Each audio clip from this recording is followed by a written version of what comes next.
성경 말씀 에베소서 5장 31절부터 32절까지를 보겠습니다. 이러므로 사람이 부모를 떠나 그 아내와 합하여 그 둘이 한 육체가 될지니 이 비밀이 크도다. 내가 그리스도와 교회에 대하여 말하노라. 여기까지 읽었습니다. 기도드리겠습니다. 하나님 아버지, 오늘 이 시간 우리와 함께 하셔서 우리들에게 전해주실 이 말씀의 뜻을 우리가 온전히 알아들을 수 있도록 인도하여 주시옵소서. 주께서 하나님의 나라의 백성들을 찾으실 때에 이 세상에 결혼이라는 제도를 통해 알려주신 비밀이 무엇인지를 우리들이 더 잘 알 수 있도록 하여 주시옵소서. 예수님의 이름으로 기도드렸습니다. 아멘. 아멘. 지금 에베소서 5장에는 결혼해서 살아가는 일에 대하여 이것은 그냥 한 남자와 한 여자가 결혼을 하는 것을 말하고 또 그 가정 안에 어떤 도리를 가르쳐 주는 것이 아니라 그리스도와 교회에 대하여 말을 하는 것이다. 그러므로 사람이 부모를 떠나 그 아내와 합하여 그들이 한 육체가 되는 이런 것들이 비밀이 크도다 했습니다. 예수님은 그리스도와 교회의 관계를 이렇게 결혼이라는 과정 그리고 결혼이라는 관계를 통해서 여러 군데에 말씀을 하셨는데 이 결혼, 혼인하는 이런 문제들은 성경에서 예수님께서 비유하시며 얘기하실 때 이 세상 모든 사람 또 모든 민족들이 결혼이라는 풍습을 갖고 있죠. 그 모든 사람들과 모든 민족의 결혼 모습을 염두에 두고 하신 말씀이 아니라 유대인들이 이스라엘 사람들이 풍습처럼 지켜왔던 또 그렇게 준행했던 고대 유대 사회로부터 지금까지 전통 결혼의 풍습, 모습 이런 것을 통해서 예수님께서는 그리스도와 교회에 대한 어떤 모습을 거기에 담아놨다는 거죠. 그래서 유대인들의 결혼 풍습과 또 그 속에 담겨져 있는 뜻을 잘 배워가면 하나님의 계획을, 앞으로의 계획이 어떤 것인지를 알 수 있습니다.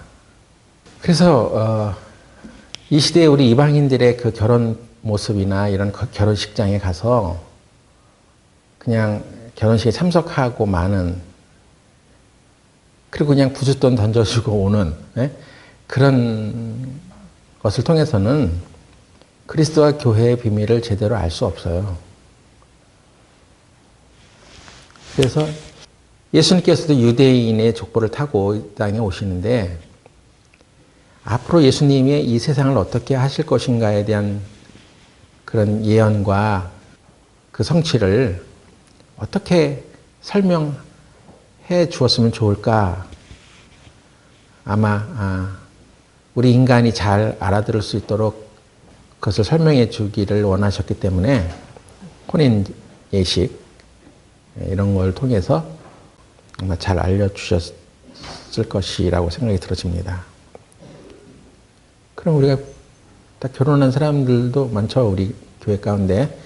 근데 이 결혼하는 것이 비밀이 크다고 했는데, 그리고 그것은 그리스도와 교회에 관한 모습이다라고 했는데 과연 그 비밀을 잘 알고 있냐 하는 것이죠. 그냥 때가 돼서 결혼을 했어, 우리가. 그래서 한 가정을 꾸렸어. 그래서 자식을 낳았어. 그리고 자식을 사랑하고 키우고 그러다 이제 늙었어. 그런 결혼 생활을 통해서 얻어지는 삶의 어떤 체험과 이런 것들만 그냥 많이 배우고 인생이란 이런 거야. 이것으로 끝난다면은 예수님께서 우리들에게 그리스도와 교회에 대한 비밀을 결혼한 과정을 통해서 알려놨는데 그건 제대로 모르고 결혼 생활을 하고 있을 수가 있는 거죠. 2020년도에 코로나가 한창일 때 11월 달에 기독교 영화가 하나 상영된 것이 있는데 가나안의 혼인잔치라는 제목의 영화가 한번 상영된 적이 있습니다. 유대인들의 결혼 예식에 담긴 하나님의 섭리를 그려낸 거예요. 그러니까 유대인들이 어떻게 결혼을 하는지 그게 그냥 유대 민족의 그냥 결혼 풍습이다. 이걸 알려주려고 한 것이 아니라 예수님께서 오신 뒤에 지금 2000년이라는 세월이 흐르는 동안에 하나님께서 이 그리스도를 우리들에게 보내주어서 어떻게 자신의 천국 백성들을 삼을 것인지 그리고 그 천국 백성들이 가야 할 길과 그들이 만날 어떤 미래들에 대해서 알려놓은 비밀 메시지라고 할 수 있습니다. 그러니까 우리가 유대인들의 결혼 풍습을 잘 모르면 성경을 이해하기 좀 힘들고 잘 이해도 안 되고 왜 그렇게 하시지? 응? 그게 잘 이해가 안 되죠. 근데 그 유대인들의 고대 결혼 풍습을 알면 이런 계획과 시나리오가 바로 앞으로 펼쳐질 그리스도와 교회의 관계구나. 이런 것을 좀 제대로 알 수가 있을 것입니다. 그러니까 그 유대인들의 결혼 풍습이 지금까지 전해져 오고 있고 지금도 그대로 따르는 사람들도 있고 지금 이제 현대화 되어서 아주 그냥 인간이 그냥 편한 대로 그냥 결혼식을 그냥 아무렇게나 해도 상관없이 그런 자유함이 있지만 유대인들의 고대로부터 내려왔던 그 결혼의 풍속을 쭉 보면 거기에 하나님의 계획이 들어있는 거예요. 그래서 성경을 이해할 때도 그런 것이 그들이 지켜왔던 그리고 풍속처럼 가지고 있었던 그것이 결국은 하나님의 뜻을 말하는 것이었구나 하는 것들을 이제 잘 알 수 있죠. 그래서 언젠가 이 가나안의 혼인잔치 언약이라고 하는데 제목이 2020년 11월 달에 방영되었던 그 영화를 어떤 경로든 여러분이 구입해서 확보해서 한번 시청해 보시기 바랍니다. 유대인의 고대 결혼 풍습을 보면 첫 번째 단계가 정혼을 하는 거예요. 약혼이라고 하죠. 최근에는 이제 현대화 됐으니까 바로 약혼식 없이 그냥 바로 결혼식 하는 경우도 많죠.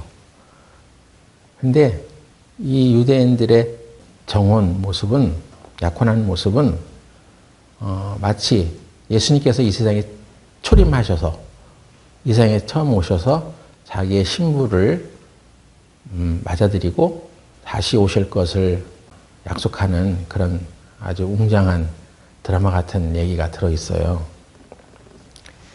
결혼하기 전에 먼저 그 신부가 될 사람을 찾아서 그 마을을 방문하는 것입니다.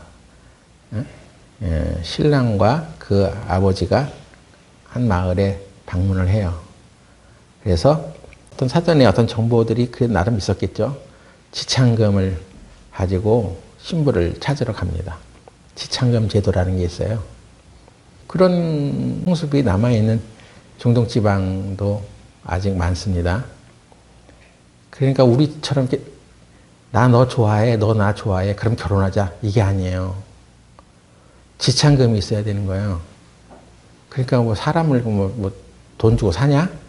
그렇게 또 말하는 사람도 있는데 지창금을 가지고 가는 것은 그 신랑 되는 남자 쪽에서 인간적인 해석이기도 하지만 왜 지창금을 가지고 가냐면 그동안 그 신부를 잘 키워주었던 그의 부모에게 감사하는 표시이기도 하고 만일 그 신부가 결혼을 해서 신랑이 일찍 죽을 수도 있잖아요. 그러면 이게 골치 아파지는 것입니다. 고대 사회에서는 남편이 죽어버린 상태의 여자는 생계가 막막한 거예요. 요즘처럼 여자들이 나도 경제적으로 독립하면 돼. 나도 밖에 나가서 돈 벌 거야. 지금은 그렇게 여자도 나가서 돈을 벌 수 있는, 그리고 생계를 이어갈 수 있는 어떤 환경이 됐지만, 고대 사회에서는 그런 게 없어요. 여자가 밖으로 나다니면서 돈을 번다? 그럼 어떻게 버는 건데? 그 방법은 하나밖에 없어요. 여자가 자기 몸을 파는 거예요. 그래서 남편이 죽어버린 상태의 그 아내가 혼자 생계를 이어간다? 그건 안 되는 거예요. 힘들어요. 그래서 그런 것들이 피해가 많기 때문에 형사취수라는 제도도 있었고, 계대결혼이라고 해요. 형의 아내가 죽으면 그 동생이 대신에 그 형의 아내의 그 생계를 유지하기 위해서 족보 속에서 이렇게 딱 받아들이는 그런 제도예요. 그래서 그 생계가 막막하기 때문에 그때 그래도 남겨진 남편의 그 지참금을 가지고 생활하라고 하는 그런 배려가 있죠. 근데 하나님이 이 성경에서 바라보시는 지참금의 의미는 그 사랑하는 아내를 그냥 얻는 게 아니라 값비싼 대가를 지불하고 받아들인다는 의미가 있어요.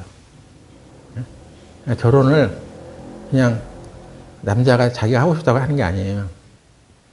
비싼 대가를 지불해야 됩니다.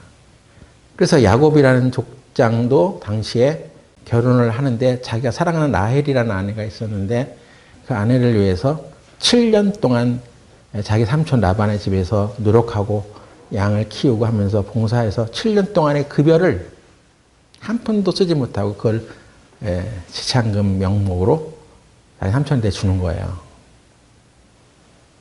7년 동안 연봉이 얼마쯤 될까요? 막강하죠. 7년 동안 벌어들일 수 있는 그 금액을 지참금 명목으로 주고 자기 아내를 데려오는 거예요.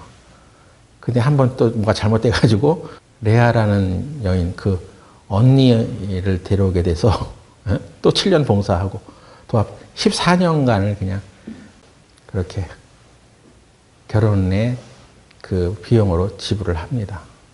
그리고 고대 사회에는 남자가 능력 없으면 지참금 없으면 결혼도 못하는 거예요. 그만큼 신부를 맞이하는 그 아내를 맞이하는 그것이 가장 귀중한 그리고 사랑하는 대상을 만나는 것이기 때문에 그만큼 대가를 지불해야 돼 하는 것입니다. 그것이 유대인들의 고대 결혼 풍속 중에 하나로 수천 년간 이게 내어져 오고 있었던 거예요. 그래서 그런 풍습 속에 남아있는 것들이 그냥 그들이 그렇게 얻은 게 아니라 그 이때부터 계속 하나님을 믿었던 어떤 족장들이 그렇게 가정 안에서 결혼의 풍습, 혼인의 어떤 과정들을 그렇게 거치게 했기 때문에 그 후대 사람들은 뭣도 모르고 그냥 그렇게 한 거죠, 그냥.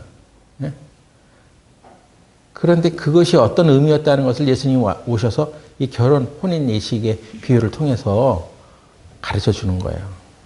베일에 가렸던 결혼의 의미가, 결혼식의 의미가 무언지를 예수님께서 이제 한꺼풀 한꺼풀씩 벗겨주신 것입니다. 그래서 우리가 이 세상에서 하나님의 자녀로 거듭났다, 구원을 받았다는 것은 성경에는 그냥 공짜로 산 게 아니에요. 하나님이 그것을 위해서 값을 지불했기 때문에 우리가 구원을 받은 거예요. 구원받은 하나님의 사람들을 교회라고 하거든요. 교회는 그냥 생겨난 게 아니에요. 하나님의 그 아들 예수 그리스도를 십자가에 못 박히게 해서 우리 죄를 다 담당하셨기 때문에 그 대가를 지불하고 피로 산 교회예요. 피값이 지불된 거예요. 그래서 피 흘림이 없으면 죄사함이 없어요. 그전에는 교회를 다녔을지 몰라도 난 예수님이 흘리신 피가 내 죄를 사했다는 것을 믿어. 그러니까 나를 위해서 그 비싼 하나님의 피가 흘려졌어. 그래서 보혈이라고 하는 거죠. 예? 그냥 아무나 보혈이 아니에요. 누가 내 대신 피를 흘렸다고 그다 보혈이 될 수 없어요. 보혈이 되려면 죄가 없어야 돼. 그리고 그것은 사람의 모양으로 와야 돼. 그렇게 할 수 있는 것은 하나님밖에 없는 거예요. 그래서 우리를 위해서 흘려주신 그 피는 하나님의 피예요. 성경에 그렇게 돼 있어요. 그냥 예수님의 피라고만 써 있는 게 아니라 하나님의 피로 사신 교회. 하나님이 사람의 모양을 입고 이 세상에 와서 피 흘려 주셔서 그 대가를 지불하고 우리 교회를 샀단 말이에요. 그래서 한 가정이 형성되는 것은 남편과 아내가 그 혼인하게 되는 것은 그리스도가 교회를 어떻게 맞이하느냐. 그 비밀이 거기에서 시작되는 거예요. 그래서 대가를 지불하고 산 것입니다. 그러면 그런 대가를 지불할 것을 가지고 지참금을 가지고 그 마을을 방문해요.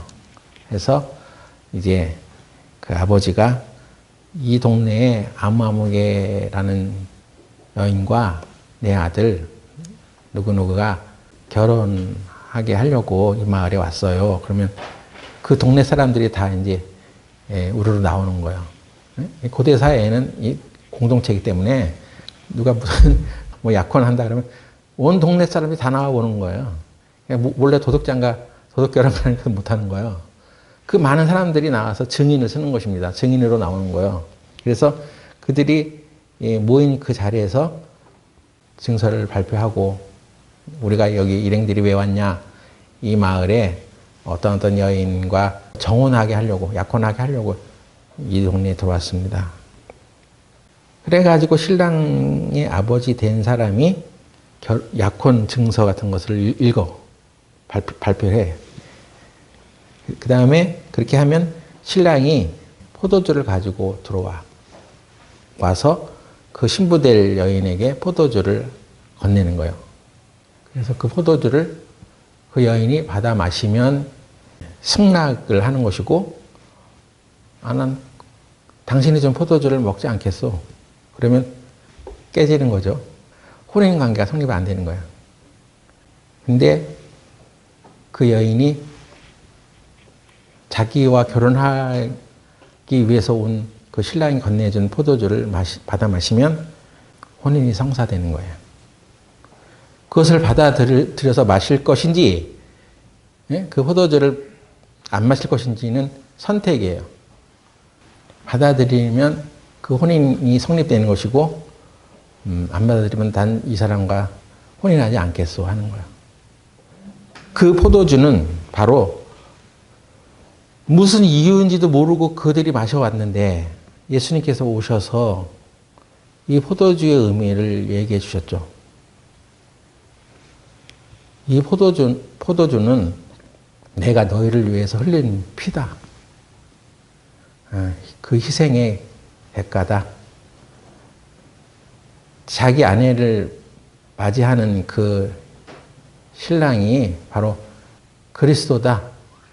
예수님이 자기의 피로 사신 그 교회를 말하는 것이고, 그리스도와 교회가 이렇게 신랑 신부로 그의 모습으로 살아가는 것이다. 이렇게 표현을 해놓은 것입니다. 그러니까 그럼 여자는 그리 이해가 되는데 남자도 신부라고? 이렇게 생물학적으로 육체적으로 생각을 하면 안 되고, 인간이 가질 수 있는 가장 큰 기쁨, 하나님의 아들 예수 그리스도와 이 교회가 연합이 되는 이 모습이 바로 그런 사랑의 관계와 같다. 인간의 제도 중에서 가장 기쁨의 제도인 이 결혼이라는 제도를 통해서 하나님께서 우리들에게 들려놓은 메시지가 있는 거예요. 하나님의 비밀 메시지입니다. 그래서 그 포도주를 받아들이는 것이 이제 성경의 영접이라고 할 수 있어요. 요한복음 3장에 보면 영접하는 자, 곧 그 이름을 믿는 자들에게는 하나님의 자녀가 되는 권세를 주셨다고 그랬죠. 영접을 하는 거예요. 그러니까 구원을 받았느냐, 이 말은 당신은 예수님을 영접했습니까? 이런 말과 똑같아요. 영접하다? 웬만한 교회 다녔던 사람들은 영접 기도라는 걸 해. 그래서 예수님이 내 죄를 위해서 십자가를 흘리셨다는 사실을, 그리고 내 죄를 사하였다는 사실을 영접합니다. 그리고 영접 기도를 하면 그 사람 구원을 받는 것이라고 인정을 해준단 말이에요. 그러니까 영접 기도가 퍼져나가기 시작하면서 실은 그 사실을 믿지 않는데 그냥 그렇게 입으로 그 영접을 하는 기도를 하면 이 사람이 영접했어, 예수님을 영접했어, 이렇게 된단 말이에요. 근데 영접한다는 것은 그가 우리 죄를 위해서 피 흘려 주셨어, 그것만 영접하는 게 아니에요. 영접한다는 것은 그를 우리의 신랑 되신 분으로 영접하는 거예요. 그거는 그가 주와 그리스도가 되셨다는 것을, 예수님을 주와 그리스도로 영접하는 거예요. 이제 내 마음의 주인은 당신입니다. 그동안 내가 다른 신을 섬기고 다른 우상을 쫓아오면서 그걸 마음의 주인으로 삼아서 살아왔는데, 이제는 다른 주인이 아니라 나는 이제 예수님을 나의 주인으로 받아들입니다. 이런 의미인 거예요. 주와 그리스도로 영접을 하는 거예요. 어떤 신부가 결혼하기에 앞서 그 약혼식을 하는데 당신을 앞으로 나의 신랑으로, 나의 주인으로 내가 모실 수도 있고 또 현찮으면 그냥 갈아치울 수도 있습니다. 그렇게 하면 안 되잖아요. 일단 그때만큼의 마음은 자기가 신랑 될 그분을 자기의 주인으로 받아들이는 거죠.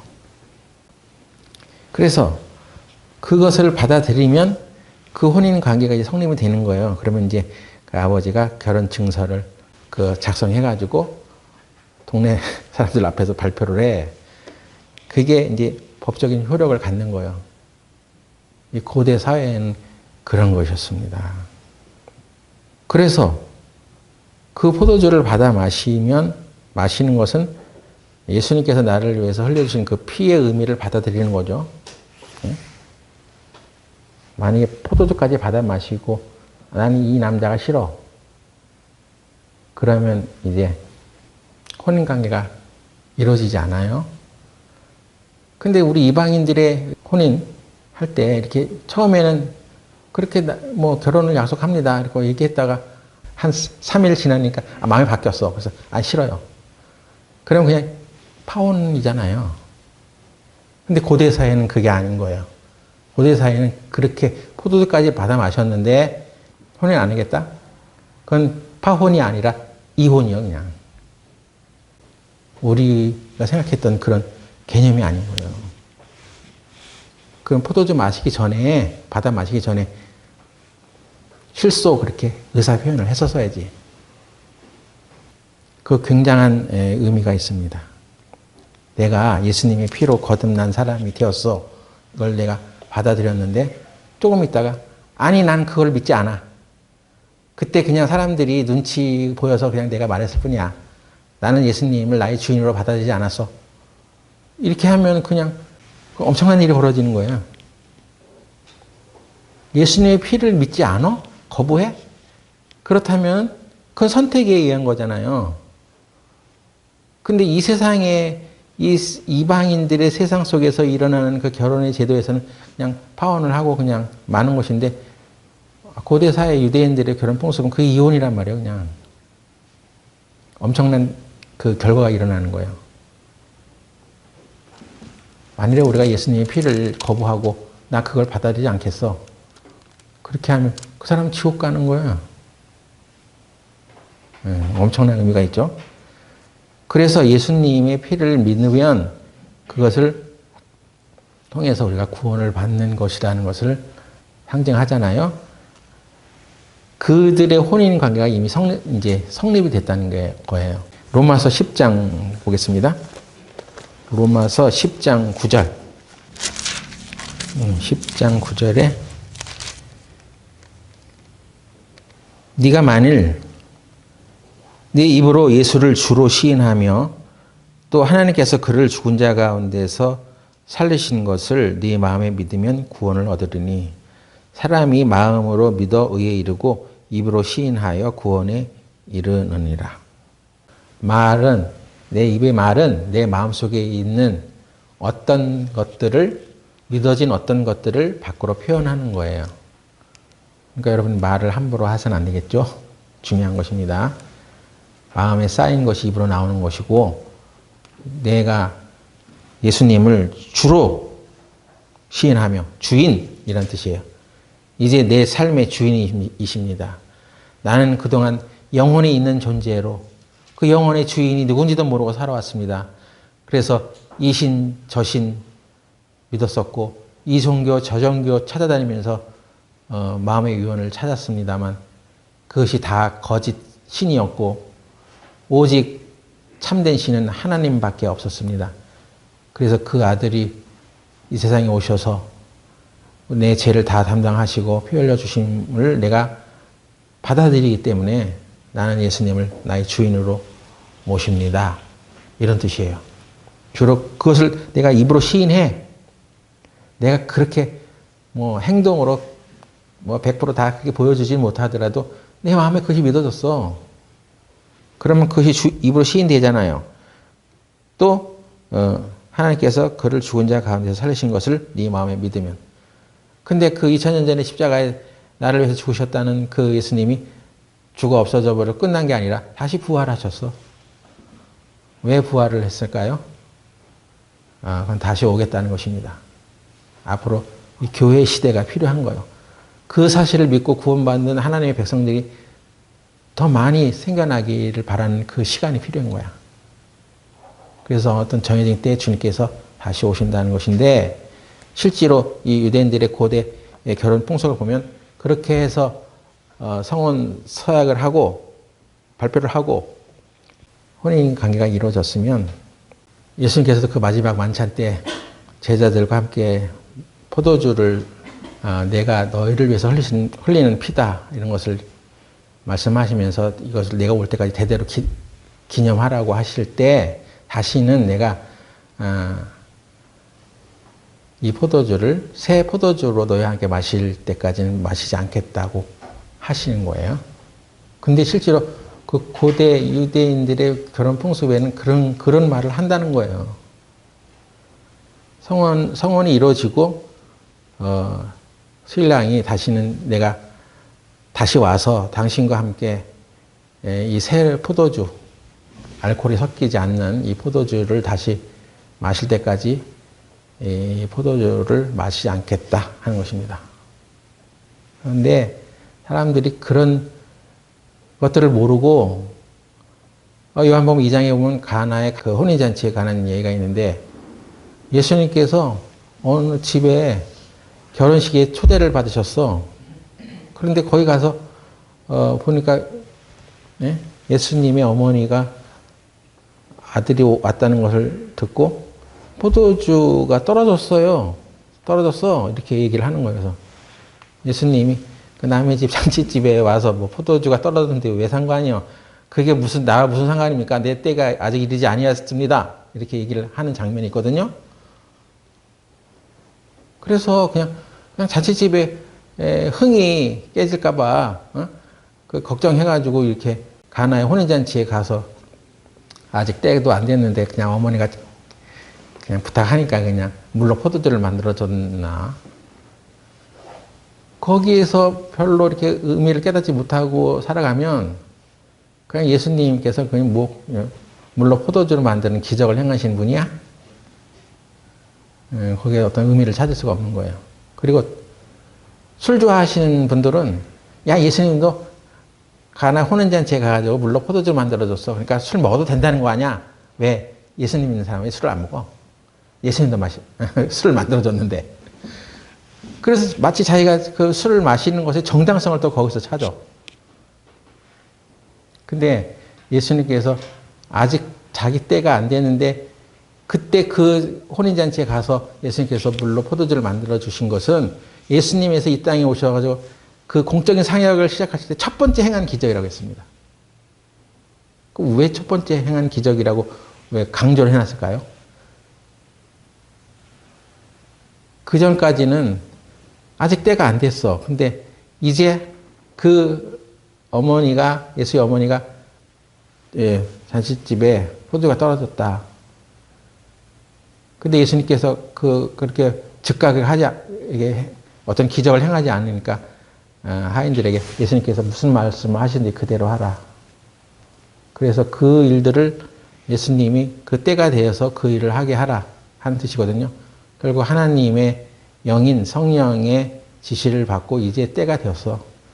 공교롭게도 그 시점에 때가 된 거야, 이제. 무슨 때가 됐냐? 그 잔치집에 포도주를 만드는 그런 역할을 하는 그것을 위해서 예수님께서 오셨다는 것을 말하고 있는 거예요. 그러니까 그게 단지 어떤 집안에 잔치를 벌였는데 술이 떠져가지고 포도주를 만들어준 것이 아니라 하나님께서 이제 이 땅에 있는 하나님의 자녀들, 백성들을 찾아서 혼인하는 그 여정을 시작할 때가 되었다는 것입니다. 예수님이 오신 때부터 말세요. 맨날 말세라고 하는데 뭐 맨날 2000년 전에도 말세고 지금도 말세야? 그렇게 말하는 사람이 있는데 예수님 오신 때부터 말세야, 이제. 이제 혼인, 이 예식이 시작되는 거예요. 그래서 그 잔치집에 보니까 두세 통쯤 들어가는 항아리가 6개가 있는 거야. 근데 그게 어디에 쓰는 용도의 항아리냐면 결례에 따라, 응?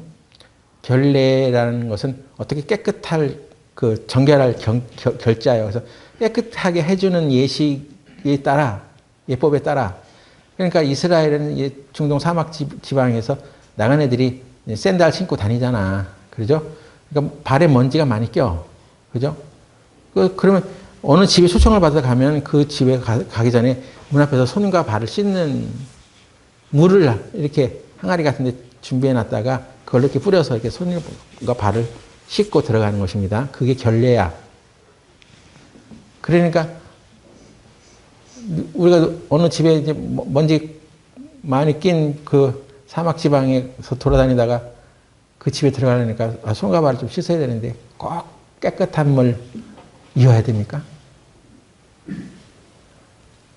두세 통이 들어가는 항아리.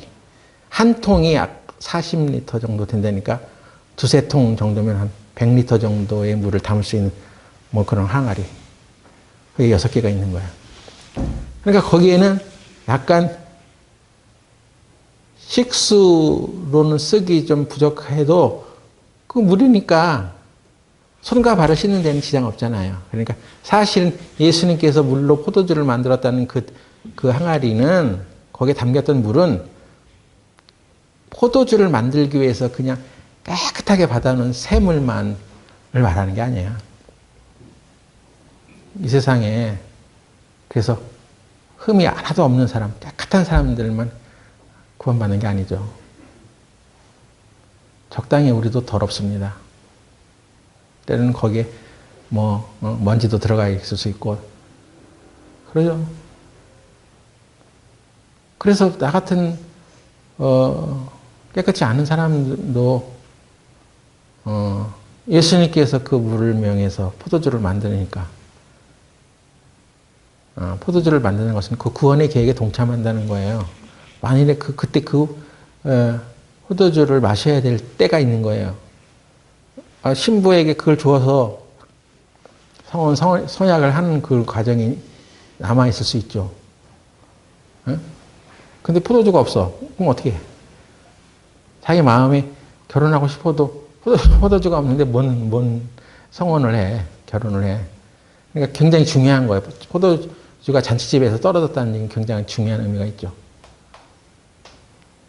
그런데 그렇게 결례를 따라 그냥 손과 발을 씻을 만큼의 그냥 물이면 되는 그런 물도 예수님이 명하사 그거를 떠다 줘.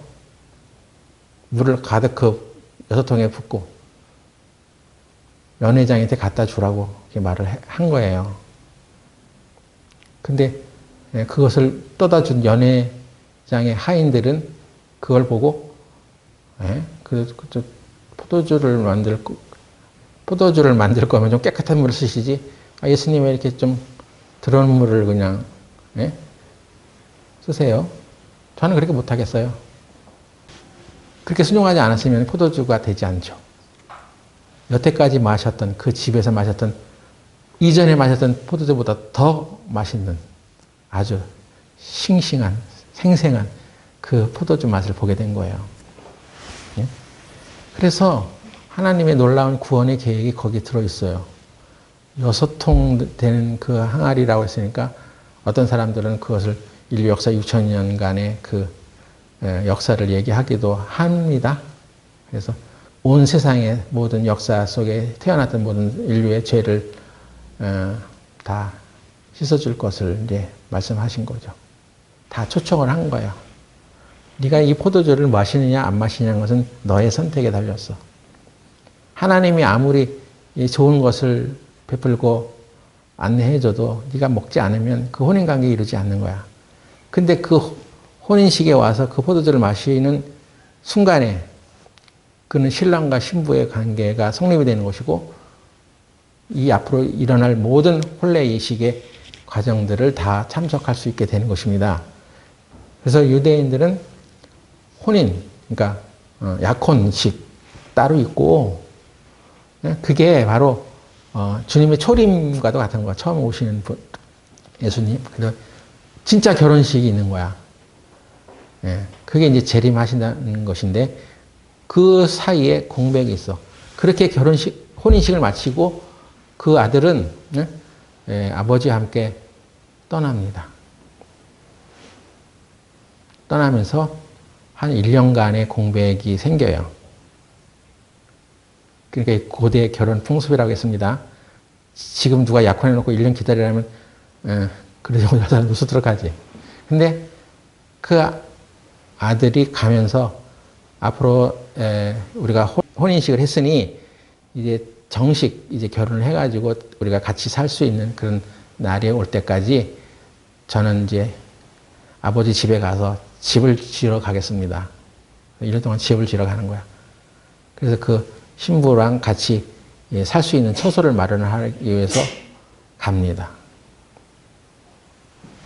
그래서 예수님도 제자들과 함께 3년 동안 공생의 사역을 마치시고 십자가에 달려서 돌아가시기 전에 내가 이제 아버지 집으로 간다. 거기에는 너희들이 거할 처소가 많아. 내가 다시 너희를 데리러 올 것이다. 이렇게 말씀을 하세요. 그 말이 괜히 그냥 그렇게 하는 말이 아니에요.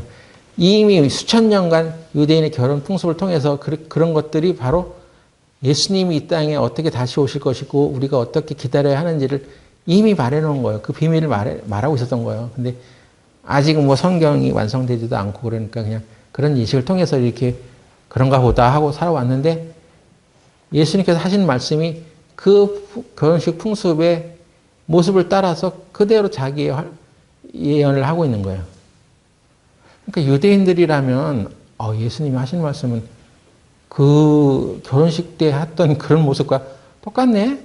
예수님이 하나님의 아들이 맞네? 하면서 하나님의 아들로 받아들이고 예수님을 구원자로 영접하는 게 빠를 텐데, 이해가 빠를 텐데, 그거 잘 모르고 있었던 우리 이방인들이 오히려 더 빨리 깨닫고, 그걸 깨닫고, 그런 풍습을 가지고 있었던 유대인들은 오히려 못 깨닫는 거예요. 응? 참 이상하죠?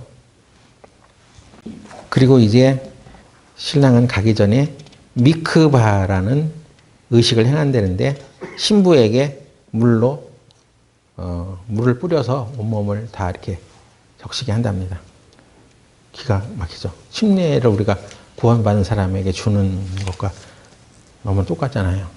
여러분 구원을 이제 확신하게 된 사람, 예수님의 피로 죄사함을 받은 것을 마음에 믿은 사람은 그리스도의 신부가 된 거죠. 이 교회가 바로 그리스도의 신부가 된 것입니다. 그런 사람들에게 침례라는 의식을 행하는데 그 침례를 행하라고 성경에도 기록이 돼 있어. 구원받은 사람에게 성찬을 주시고 그 성찬 의식을 주님 오실 때까지 기념하라고 하셨고 침례라는 식을 통해서 침례를 받으라고 이렇게 하십니다. 언젠가는 이제 우리도 물가로 가서 이번에 새로 구원받으신 분들 침례를 받도록 해야 됩니다. 침례를 받으세요. 조만간에. 예전에는 한겨울에도 그냥 얼음 깨고 강물에 들어가서 침례를 기다렸다고 하는데, 그럴 용기 없으면 날 풀릴 때까지 좀 기다렸다가 좀 따뜻해지면 어디 물가로 가가지고 침례를 꼭 받으세요. 침례, 물속에 잠긴다는 거예요. 그냥 일반 교회에서 뭐 이렇게 세수대에 물 떠놓고 손으로 뿌리는 세례, 그게 아니에요. 성경에 기록된 것은 침례입니다. 우리가 그래도 끝까지 우리가 수원교회를 수원 침례교회로 이름하고 있는 것은 구원받은 사람들에게 침례라는 것을 주게 하려고 하는 것입니다.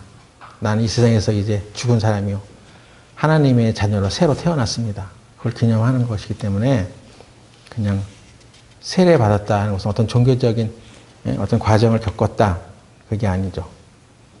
구원받기 전에 세례 받은 것은 아무 의미가 없어요.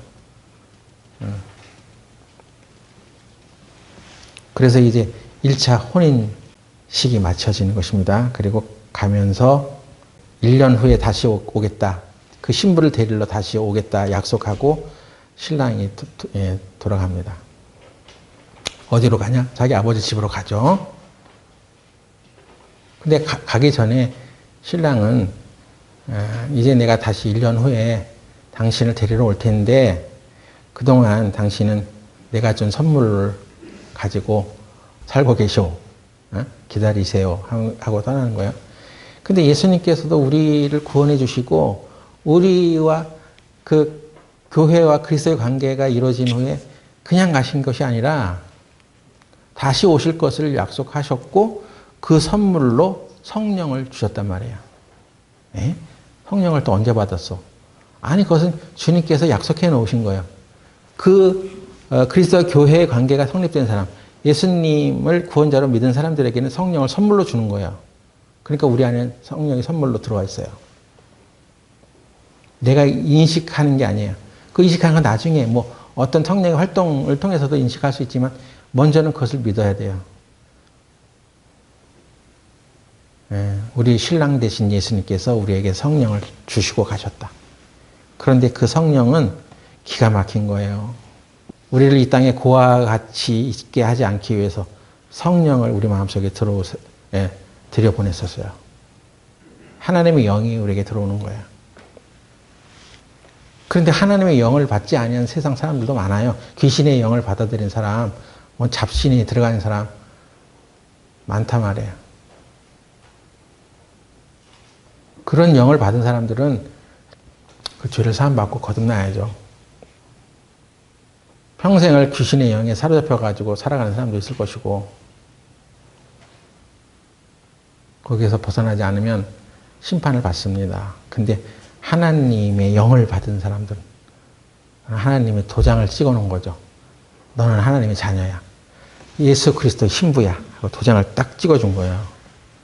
그 성령을 받은 사람은 이제 자기의 영광을 위해서 살지 않아요. 오직 예수님의 영광을 위해서만 살고 예수님을 증거하는 영이기 때문에 예수님을 증거하면서 살아요. 근데 왜 구원받은 사람이 왜 예수님을 안 전해? 자기 사랑하는 자녀들과 자기 사랑하는 사람들에게, 이웃에게 전해야지 되지 않아요? 영원한 천국으로 갈 수 있는 그 혼인잔치에 참여할 수 있는 자격을 얻게 되는데 그게 기쁘지 않나요? 그래서 자기 사랑하는 아들에게 전하게 되죠. 너랑 나랑 이 세상에서만 연을 맺어 그냥.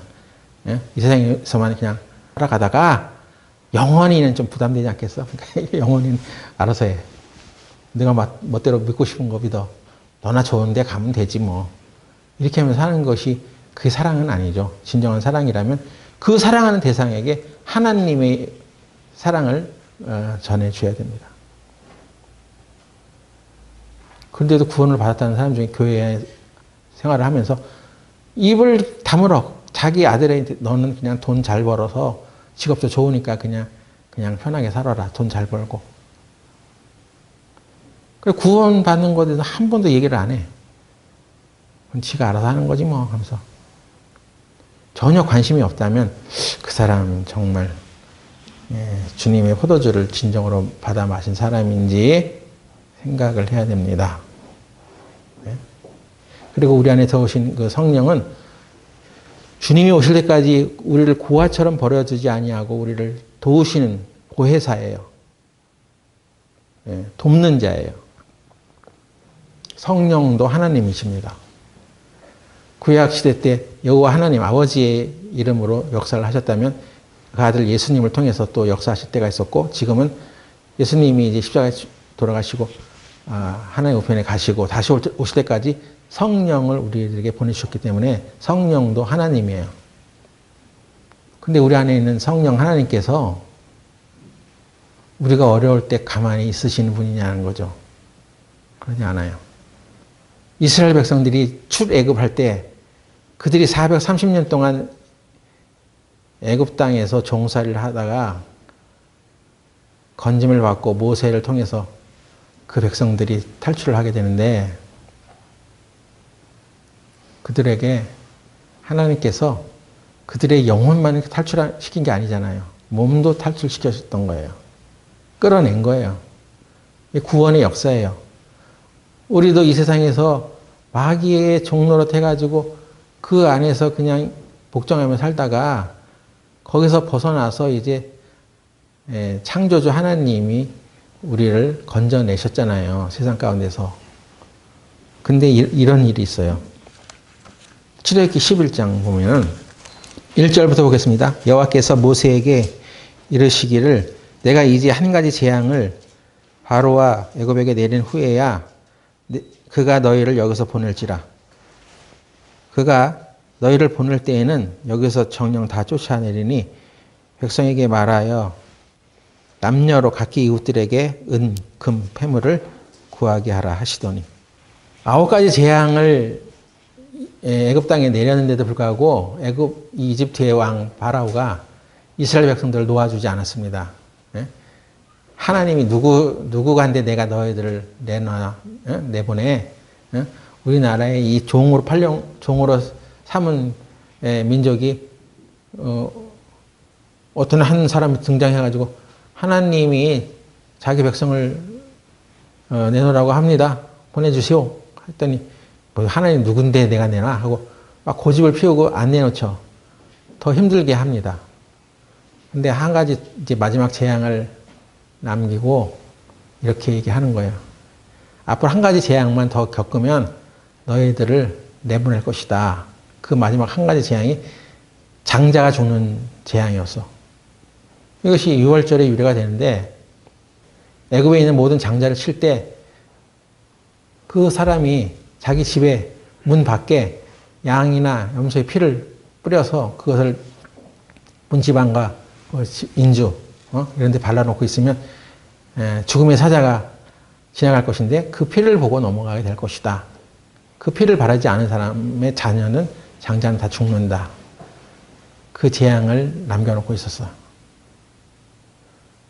그래서 그 문지방 이런 그 집 문 좌우 설주에 이렇게 피를 바른 곳은 죽음의 사자가 쭉 지나가다가 그 피를 보고 넘어갔어요.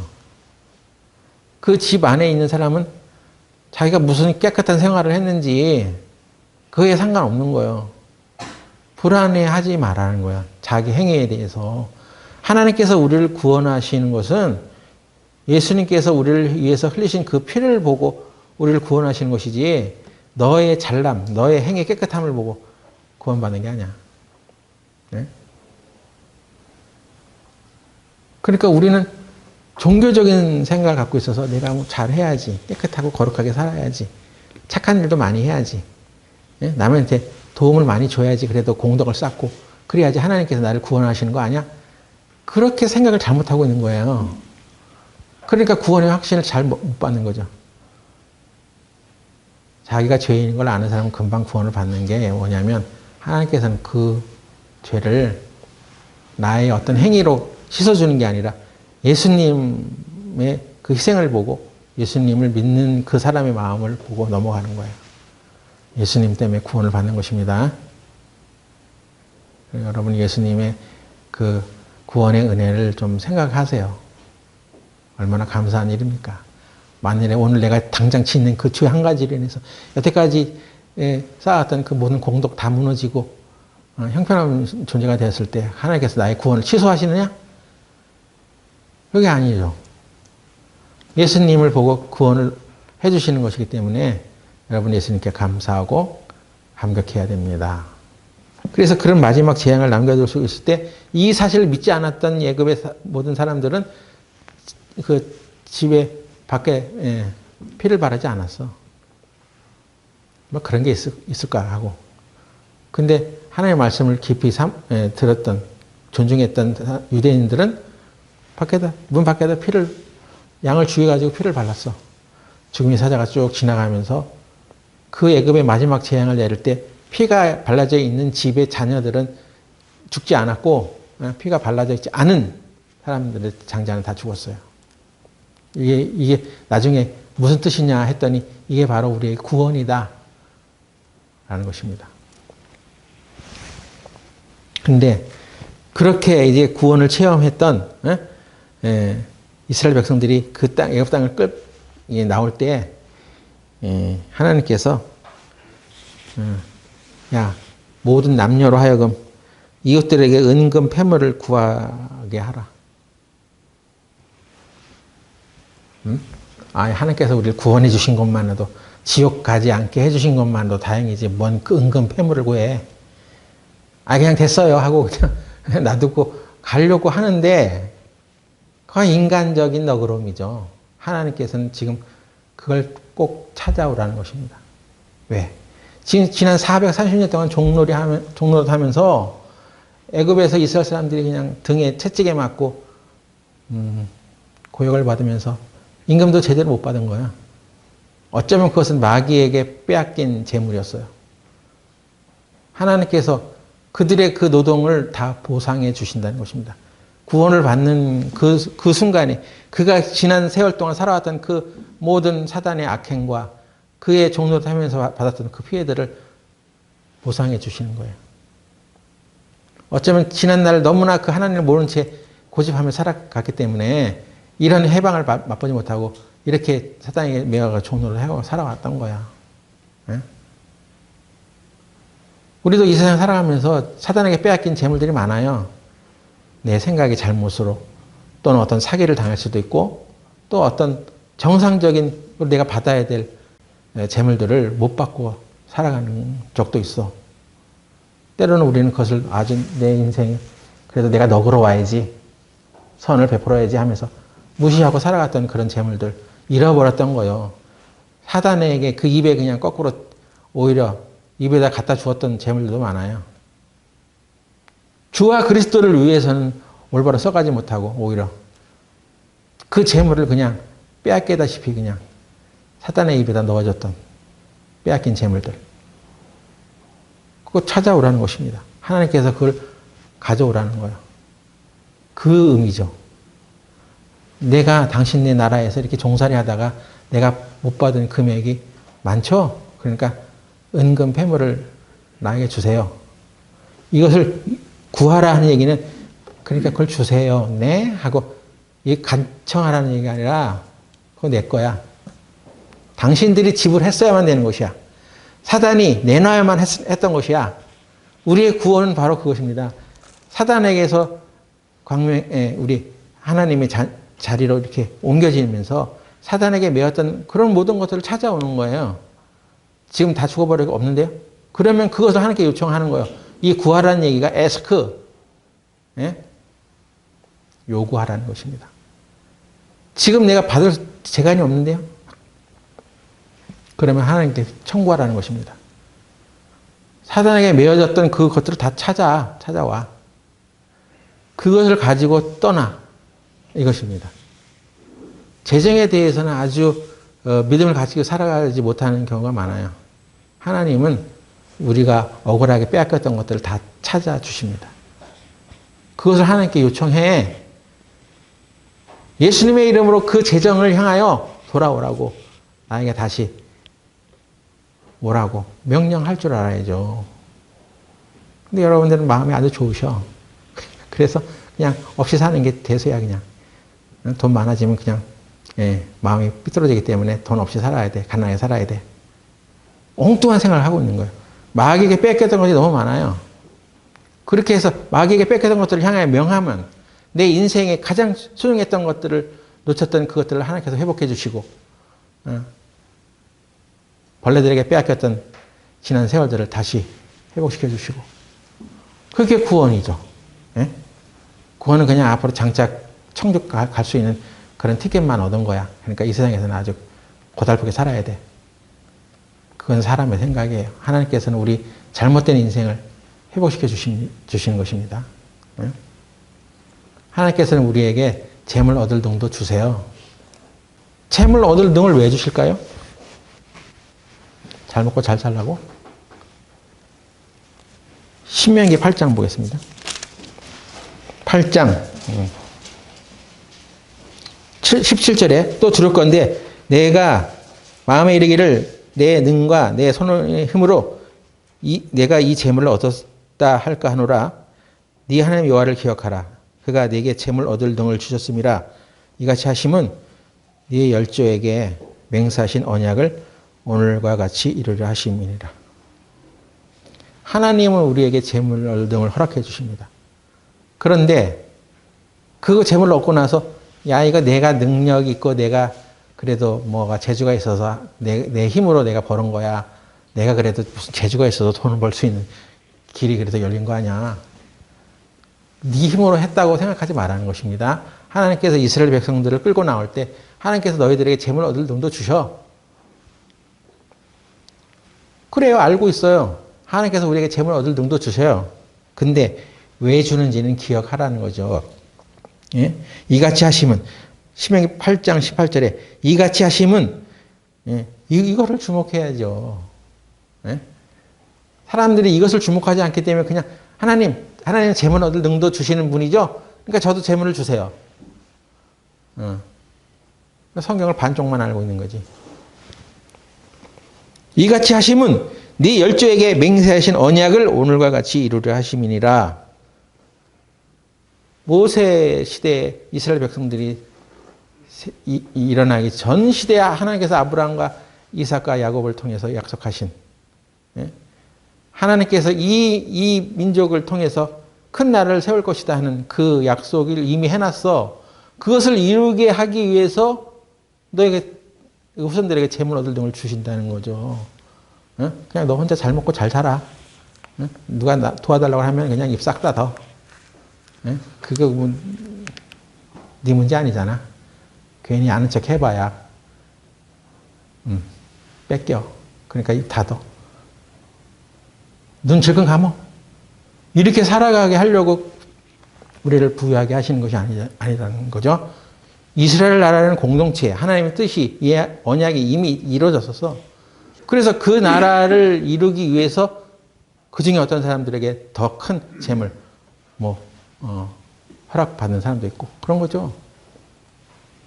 그럼 우리에게는 언약이 없습니까? 아브라함이 했던 그 언약?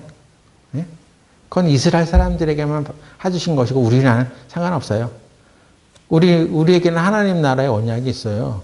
하나님 나라를 이루기 위해서 우리들에게 재물을 얻을 등을 허락해 주신 거예요. 왜 나는 재물 얻을 등이 없나? 도대체 돈이 다 어디로 가버렸는지 돈이 씨가 말랐어. 도대체 돈이 다 어디로 갔단 말이야 하면서 아주 돈 때문에 고생합니다. 그렇게 하면서 세상을 살으라고 하나님께서 이스라엘 사람들을 구원해냈겠냐 말이에요. 그것이 성령 안에 다 들어있는 거예요. 그럼 성령을 받은 걸 다 알면서도 성령의 도움으로 그 일들을 회복시킬 것이라는 것에 대한 믿음이 없는 거죠. 그렇게까지 했겠어? 저는 그렇게 많은 돈이 필요하지 않아요. 그냥 뗄거리만 있으면 됩니다. 먹고 사는 것만, 입에 풀칠만 할 정도면 되죠. 근데 하나님 나라를 세우는 일에는 전혀 관심이 없어. 그런 사람들은 그런 거예요. 이 세상에 하나님 나라를 하기 위해서 돈이 많이 또 들어가죠. 근데 여전히 사단이 그것을 갖고 있어. 사단은 권세가 빼앗기고 예수님께서 그 권세를 찾아오셨음에도 불구하고 그 권세를 나타내는 성령의 능력은 우리들이 믿지 못하고 그건 그냥 마귀에게 넘겨진 거야, 세상은. 응? 우리에게는 그런 재물을 허락하지 않아. 이런 패배주의적인 생각을 가지고 살아가기 때문에 교회에서 재물을 얻을 등을 하나님께서 주셨어. 그것은 하나님 나라의 일을 더 확장시키려고 하는 하나님의 언약이 있기 때문에 그 일을 위해서라면 하나님께서 공급하셔. 라는 얘기를 하면, 예, 뭐 교회가 그냥 이 세상의 부귀영화를 쫓는 것만 추구하는 것처럼 이게 잘못 생각한단 말이에요. 그렇지 않습니다. 하나님께서 우리에게 주신 것들이 있어요. 이미 주신 것들. 이미 주신 것들이 있는데도 그걸 사용할 수 없어. 그것에 대해서 깨달음을 얻을 때 그게 기름 부음을 받는 거예요. 나는 없는 줄 알았는데 하나님께서 이미 주셨네? 그럼 이걸 하나님 나라를 위해서 과감하게 써가자. 했을 때 하나님께서 더 그걸 채워주시는 거예요.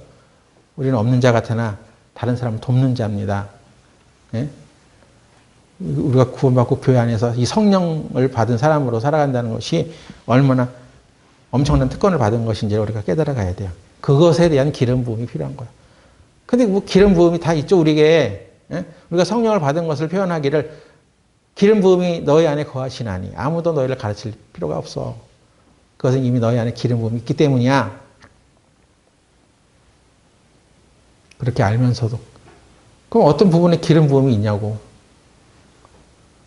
하나님의 말씀을 잘 보면 그 전에 내가 알지 못했던 말씀들에서 새로운 각성이 일어날 때가 있어. 그래서 다시 그 신랑이 오실 때까지 하나님께서 우리에게 주신 그 성령을 가지고 그 선물을 가지고 잘 활용해 가면서 살아가야 합니다. 맨날 하나님 앞에 그냥 울고불고 하면서 하나님 우리가 필요한 것이 있으니까 주시옵소서 네 하면서 울고불고 그렇게 하는 게 아니야. 이제는 그런 기도가 바뀌어야지. 구약시대 예수님이 오시기 전에 성령이 오시기 전까지는 그렇게 살아갈 수가 있어. 열심히 하나님께 기도하고 간절히 기도하고 그냥 빡세게 기도해야지 하나님께서 들어주시는 거야. 그때 성령을 받은 사람은 이제 그 안에 하나님의 영이 들어왔기 때문에 하나님께 당당하게 요구하는 거예요. 내가 하나님의 자녀가 된 걸 아시죠? 내가 하나님 나라를 위해서 이 일이 하나님의 언약이 있으니 이 일을 위해서라면 나에게도 그 큰 재물을 허락해 주세요. 이렇게 살아가야 되는 거죠. 그러니까 그냥 그 약속을 못 믿으니까 교회 목사라는 사람들이 그냥 전전긍긍해가지고 자기 먹을 거 떨어질까 봐 그냥 걱정하고 사는 거 아니겠어요? 그렇지 않습니다. 우리는 다시 오실 예수님을 기다리면서 살아가는 거예요. 근데 기다리는 게 힘들단 말이에요. 누군가 기다리는 것은요, 힘들어요. 여러분도 누구랑 약속을 했는데 제 시간에 안 나타나면 아주 그냥 힘들죠. 힘들어요. 아무리 믿음 있는 사람도 약속을 어기면 참기 힘들죠. 그런데 하나님께서는 우리들에게 그래도 기다리라고 합니다. 이스라엘의 그 결혼식을 앞두고 있는 여인들은 1년간 그 신랑이 앞으로 될 신랑이 집을 짓기 위해서 다시 올 때까지 기다릴 때 그 1년 중에 어느 기간에 세마포 신부의 옷을 이제 만들기도 하고 기다립니다. 그리고 어느 정도 때가 될 것 같다. 신랑이 올 시기가 될 즈음에는 그 세마포 옷을 입고 잠을 자는 거야. 그러니까 그 웨딩드레스 입고 잠을 자는 꼴이죠. 왜 그러냐면 신랑은 밤에 오셔. 아무도 모르는 때, 그 때는 아버지만 아신다고 했어. 그리고 신랑의 집에서는, 아버지 집에서는 그 때가 되는 것을 다 보고 있다가 아들도 몰라. 자기가 결혼한 혼인한 신부를 찾아가고 싶은데 그게 안 돼. 아버지만 아시오, 그 때를. 그래서 그 아버지가 자, 오늘이야, 그때야. 빨리 너희 신부를 데려와. 그 명령이 떨어져야지 가는 거예요. 주님이 우리에게 오신다는 것도 아버지만 아신다고 그랬죠? 아버지만 아시는 날이 있어. 보라, 그러면 신랑이다. 바로 일어나서 그 신랑을 따라 나가야 되는 그런 것이 유대 결혼식의 풍습이란 말이에요. 그리고 신부를 들것에 실어서 데려간답니다. 옛날에 우리도 가마 같은 데 태워가지고 이렇게 결혼식 할 때 신부를 데려가잖아요. 그런 거 보면 신부를 그냥 데려가는 게 아니야. 가마에 태워서 데려가. 이건 훗날 예수님께서 이 땅에 다시 신랑이다 하고 나타나실 때 우리를 공중으로 영접하게 하신다는 휴거와 상관이 있어요. 데살로니가전서 4장 보겠습니다. 4장 17절 15절부터 볼게요. 데살로니가전서 4장 15절 우리가 주의 말씀으로 너희에게 이것을 말하노니 주 강림하실 때까지 우리 살아남아 있는 자도 자는 자보다 결단코 앞서지 못하리라. 주께서 호령과 천사장의 소리와 하나님의 나팔로 친히 하늘로 쫓아 강림하시리니 그리스도 안에서 죽은 자들이 먼저 일어나고 그 후에 우리 살아남은 자도 저희와 함께 구름 속으로 끌어올려 공중에서 주를 영접하게 하시리니 그리하여 우리가 항상 주와 함께 있으리라. 그러므로 이 여러 말로 서로 위로하라. 그래서 주님께서 다시 지상에 재림한다는 게 아니라 그 전에 강림한다는 얘기가 있잖아요. 그러니까 강림한다는 것과 재림한다는 것은 달라요. 강림은 공중에서 우리가 주님을 영접하게 하는데 그 공중으로 우리를 끌어올려 주님을 영접하게 하신다. 그 가마를 타고 신부가 신랑의 집으로 가는 것처럼 그냥 가마에 타고 있으면 돼. 가마 타고 막 자기가 발로 막 저어서 가는 게 아니잖아요. 구원이라는 그 체계 안에만 들어오면, 그리스도 안에만 들어오면 알아서 주님께서 그를 데려가시는 거예요. 어떻게 데려갈지 그걸 인간적인 생각으로 고민할 필요도 없어. 그냥 가만히 타기만 하면 돼. 그래서 그 하늘로 우리를 끌어올려 주님을 영접하게 하십니다. 그리고 하늘에서는 7년 동안 혼인잔치가 일어나는 거예요. 그리고 이 땅에 7년은 환란이 일어나는 것이고, 그러니까 환란 전 휴거가 맞아요. 이스라엘 사람들의 그 결혼식 풍습을 통해서도 그 7일간의 혼인잔치 기간 동안에 아무도 못 들어온답니다. 오직 그 사랑하는 신랑과 신부만이 문을 딱 닫고 아무도 들어오지 못하게 하는 거야. 한 번 닫힌 문 다시 열리지 않는 거예요. 그래서 그 7년 잔치, 혼인잔치가 끝나고 이제 주님께서는 다시 이 땅에 영광스러운 모습으로 우리들을 이 천년 왕국이라는 시대가 열려가지고 그때 우리의 모든 것들을 보상해 주시는 그런 체험 삶의 현장이 일어나는 거죠. 그동안 하나님 믿는 사람들을 무시하고 살았던 그 사람들을 다 우리의 부리는 종이 되어서 오히려 우리를 부러워하게 될 것입니다. 성경에 이스라엘의 혼인잔치 보면 실제적인 이제 혼인잔치는 7일 동안 한다고 하거든요. 창세기 29장 27절 보세요. 이를 위하여 7일을 채우라. 우리가 그도 내게 주리니 네가 그를 위하여 또 7년을 내게 봉사할지니라. 야곱이 그게 어떻게 잘못돼가지고 에사우랑 결혼을 하게 된 거야. 그래서 그러니까 이제 어쩔 수 없잖아. 그러니까 네가 진짜 사랑하는 라헬을 위하여 네가 그거 얻고 싶으면 먼저 결혼했던 그 레아를 위해서 7일을 채워라. 그러니까 7일 동안 혼인잔치가 일어나는 거야. 그러니까 이 7일이라는 것이 이제 이스라엘을 위해서 남겨둔 7년과도 비교가 되죠. 연상이 되죠. 그러니까 7년 동안 하늘에서는 혼인잔치가 있고 7년 동안 이 땅에서는 환란기가 있는 것입니다. 그때 구원받지 못하고 이 땅에 사는 사람들은 큰 환란을 겪는 거야. 성경에 예언되어 있던 모든 전쟁과 죽음이 저희를 피하리로다 할 정도로 엄청난 고통에 휘말리게 되는 것입니다. 죽고 싶으나 죽음이 저희를 피하리로다. 아니 골치 아파. 그래서 그냥 죽고 싶어 해서 죽으려고 하는데도 안 죽어지는 거야.